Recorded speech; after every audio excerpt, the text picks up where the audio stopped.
Hello, my name is Dennis, and welcome to my trailer park white trash mobile home kitchen. I really do live in a mobile home, in a trailer park, and this is my kitchen. There is a local Chinese restaurant where my friends and I meet about once a week for lunch. And while I was waiting for my friends one day, sitting in the lobby, there was a restaurant magazine sitting there. This is a trade journal that's specific for restaurants. Like there's articles in there on how to buy an ice machine. These are not magazines you normally find on the magazine rack at the grocery store. And I saw some recipes in there, one of which is this date cake that's also flavored with a toffee syrup. And so I asked the maitre d', could I have the magazine? He said, sure, go ahead and take it. And actually, since then, he's been saving these magazines for me. Almost every time I go in there, he has a magazine or two for me.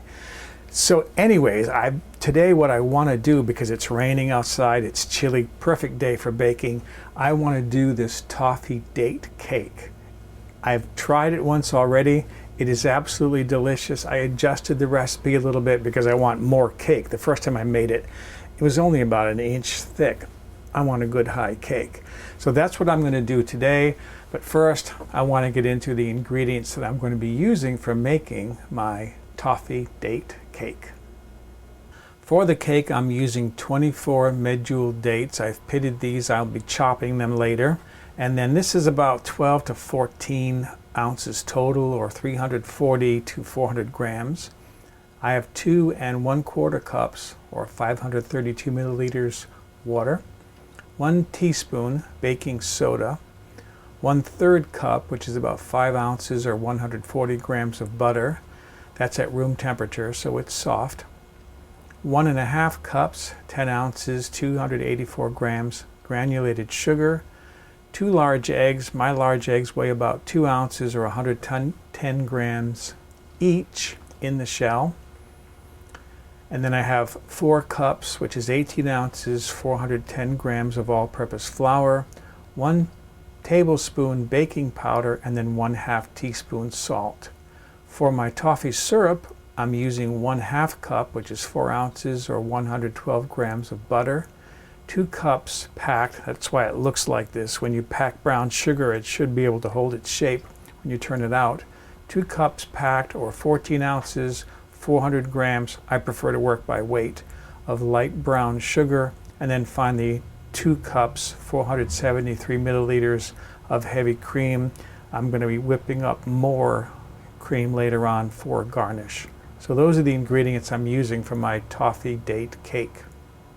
I have brought my water and the soda, baking soda, to a boil. See if I can get that in there without splashing boiling water on my fingers. There we go.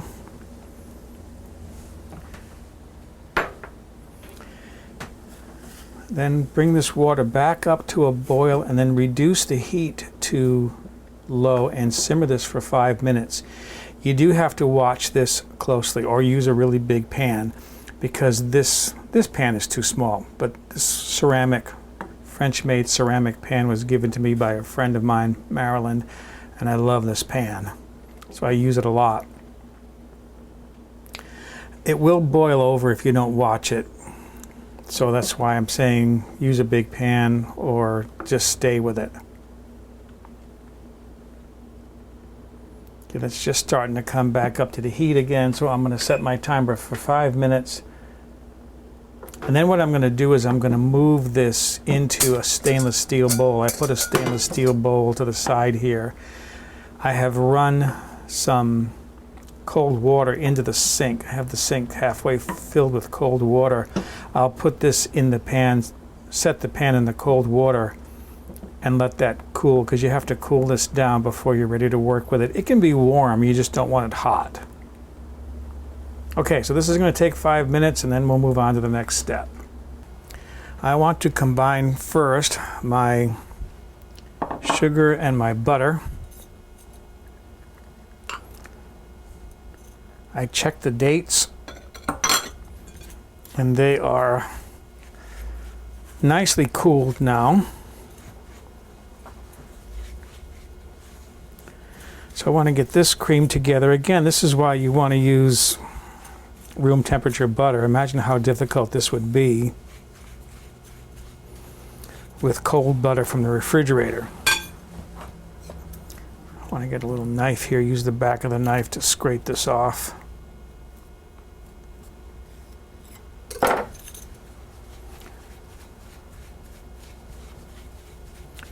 This, as you can see, goes very quickly.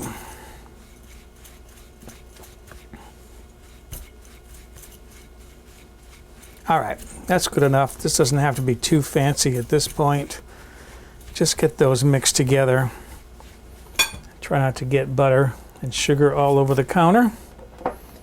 And then break the eggs into it.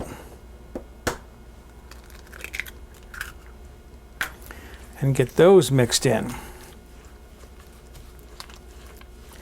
At this point, you're also working in a little bit of air, because it's those air bubbles that will help provide the leavening, that will help the cake to rise. You can do this in a stand mixer or with a hand mixer, and that'll even work in more air.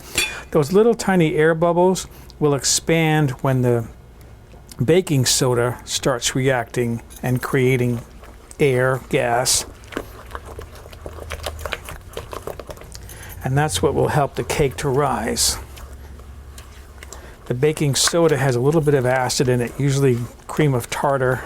You can make your own baking soda with cream of tartar and baking. You can make your own baking powder, rather, by combining baking soda with cream of tartar. And I think there's one other ingredient in there. I forgot what it is. But anyways, the baking powder is going to introduce a little bit of acid into this mix, and the acid will work with the soda in the baking powder to create the gas bubbles. If you already have some air in there, by whipping it up a little bit, that'll help you to get more loft. It'll help the cake to rise a little bit more. Okay, that should be good enough. Now I need to work with my dry ingredients. In another bowl, you want to combine your flour, baking powder, and salt. I'm going to use a whisk to bring these together.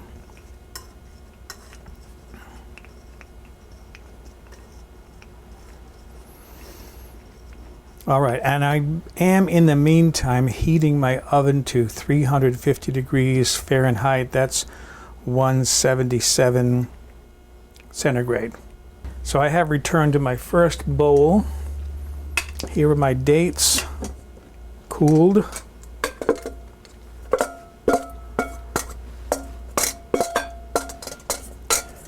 I have resisted the temptation to stick my finger in there and see how delicious that is. I've made this enough times that I know how that's going to taste.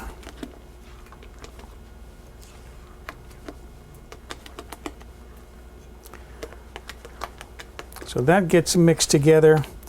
And then before I put my dry ingredients in there, I want to prepare my springform pan, because once I get the dry and the wet ingredients mixed, I don't want to waste any time, because my baking powder is going to start working right away, creating bubbles. I don't want to lose any of that rising time.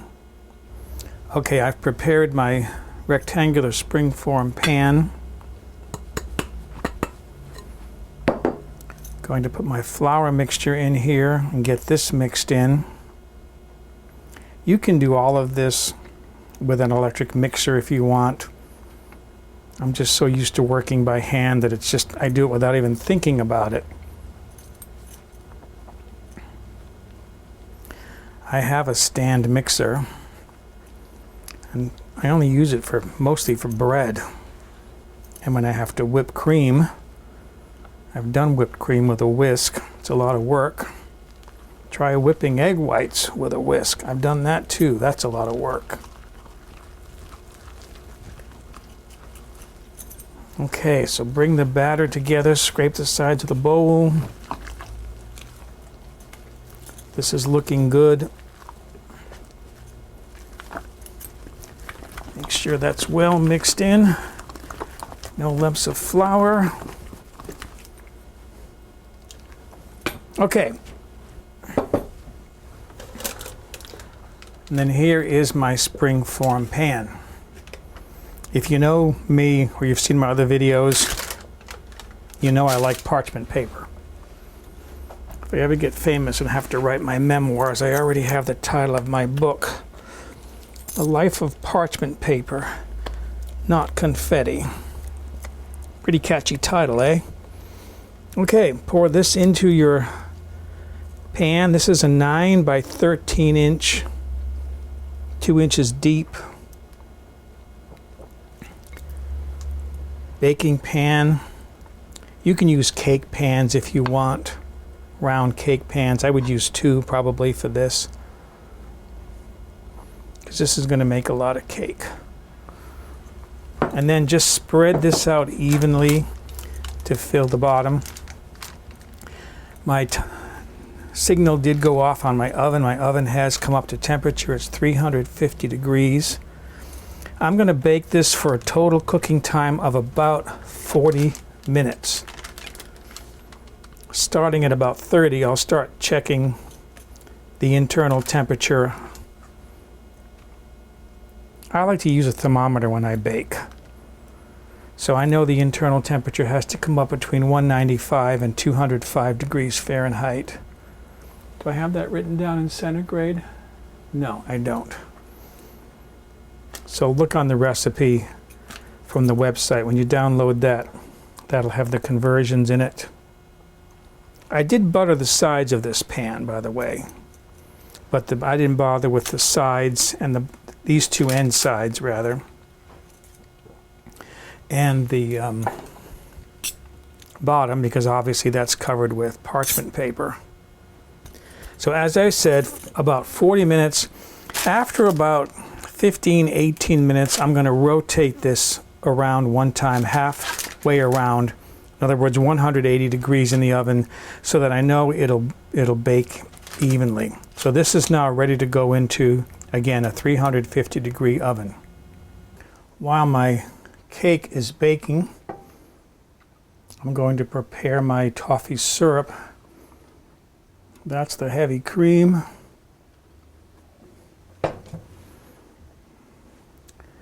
And my brown sugar.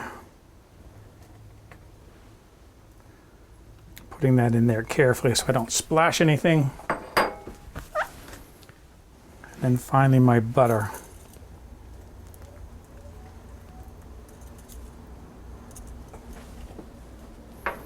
This needs to be brought up to a boil just to get that brown sugar dissolved.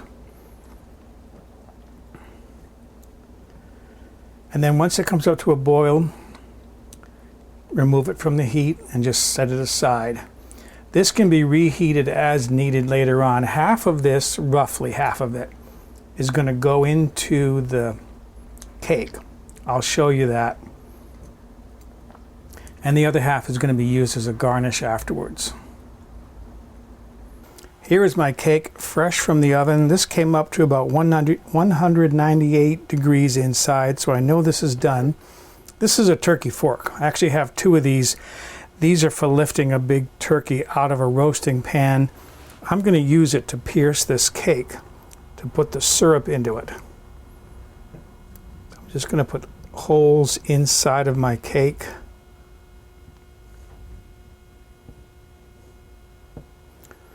Like so.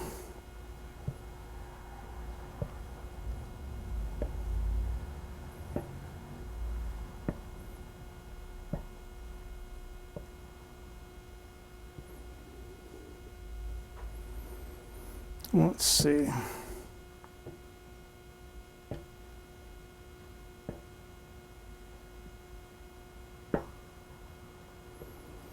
All right.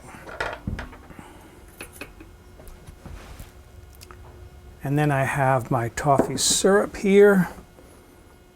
So I'm going to give this another stir because the butter does float to the top.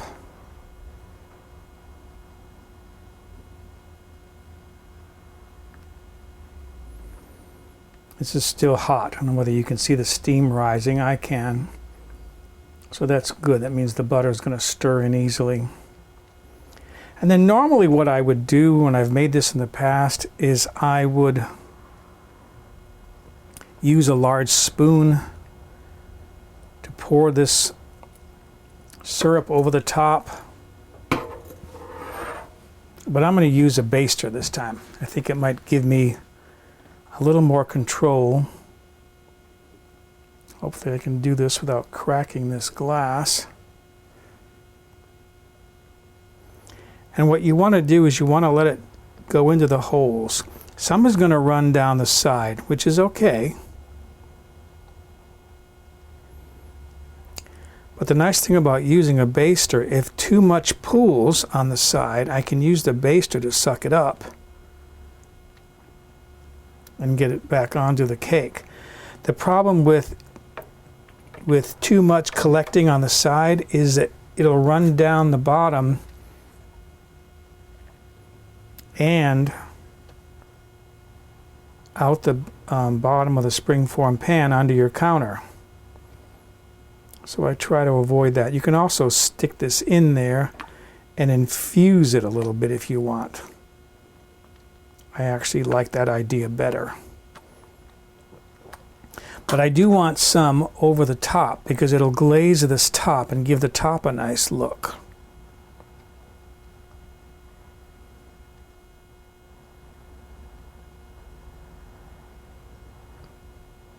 And then again, just go down inside and infuse this.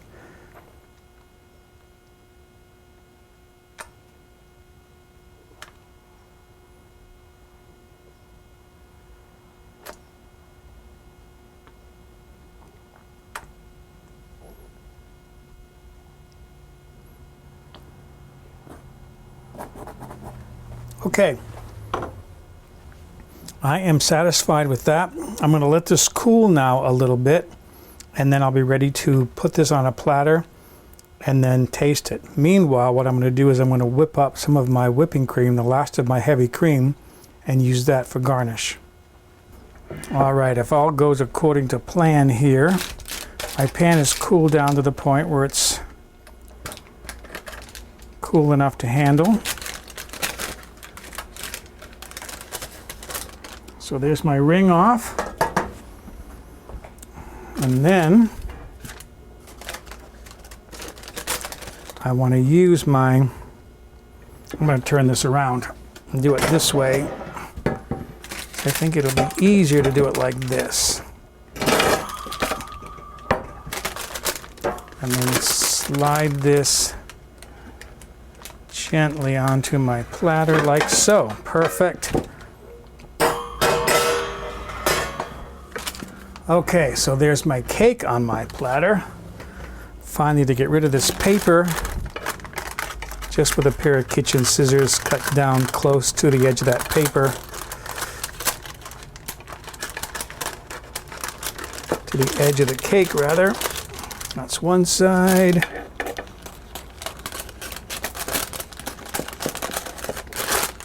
There is syrup down there, but that's all right.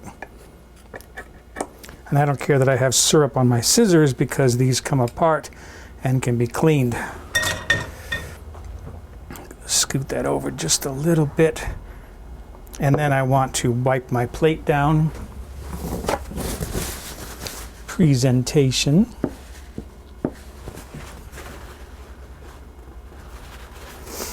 Okay, so there is my cake. My next step is to cut a piece. I did whip up some whipping cream.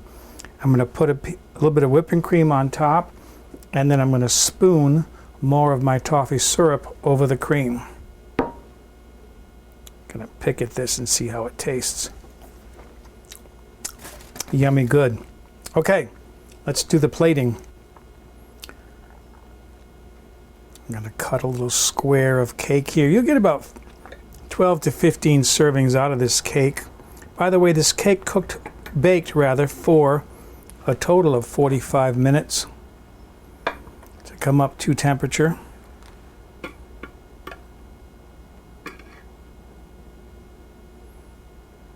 Nice.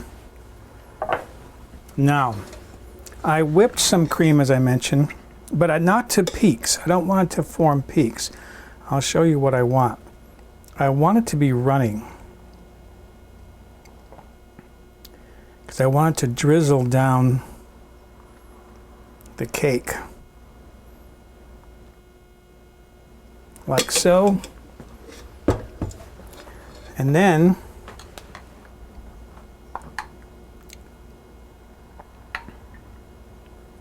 I want to drizzle some syrup over it so it all runs down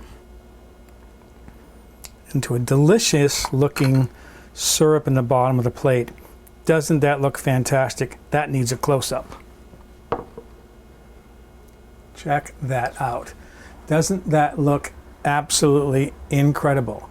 Last step is to taste this and see how good it tastes, to see if it tastes as good as it looks.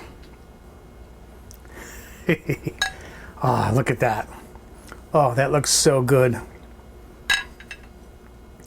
Now to taste on. It's nice and moist. I can tell by the way the fork goes through it.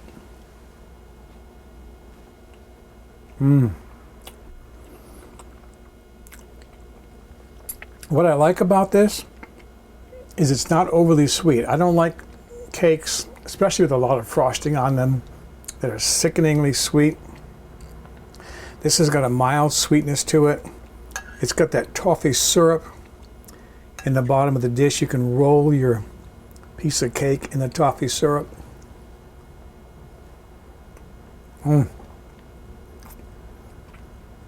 That is just incredible. So, excuse me, I gotta go sit and enjoy my dessert.